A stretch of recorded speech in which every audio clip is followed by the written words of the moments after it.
Nakatutok si Mark Zambrano, exclusive.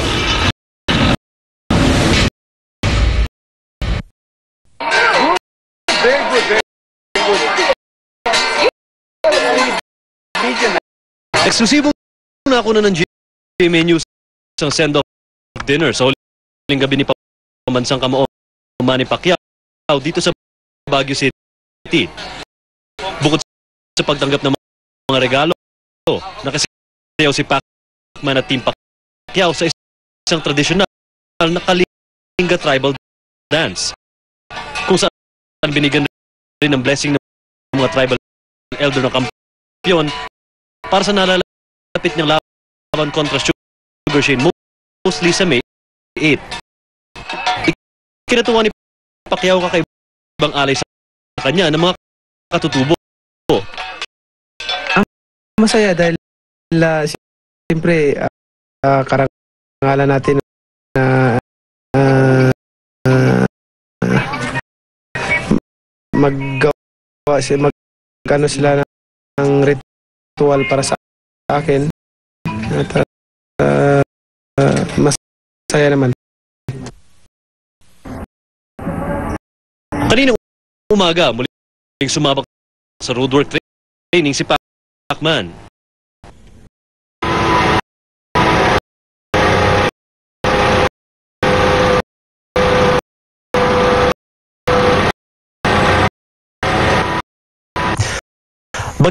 Bagamat ito na ang huling araw ng high altitude training ni Pambansang Kamao Manny Pacquiao dito sa Baguio City, hindi pa rin nagpaawat ang 8th Division World Champion sa pagtakbo.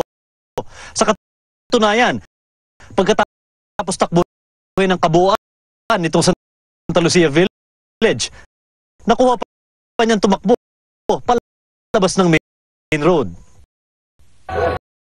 Laking gulat ng mga tao sa tabing kalye nung makita si Pacman na todo kaway sa mga taga-suporta.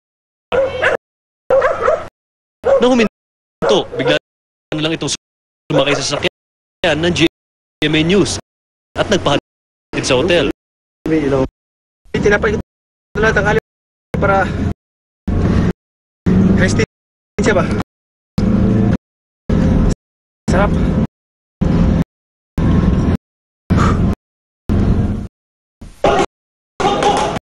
Ayon kay Pacman, nakamit daw niya ang target na kondisyon sa halos 3 linggong training camp dito sa City of Pines.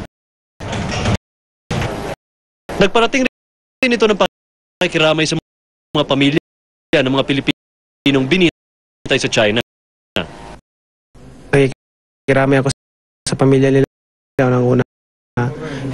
Pagdasal lang natin at nangyari na yon at siguro maging aral ito sa lahat ng mga Pilipino na hindi basta-basta magdala ng baggage na kung hindi mo alam kung ano nakalagay at siyempre at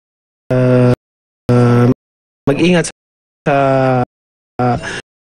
yung mga illegal recruiter na mabilis ka na trabaho pero delikado naman yung buhay mo.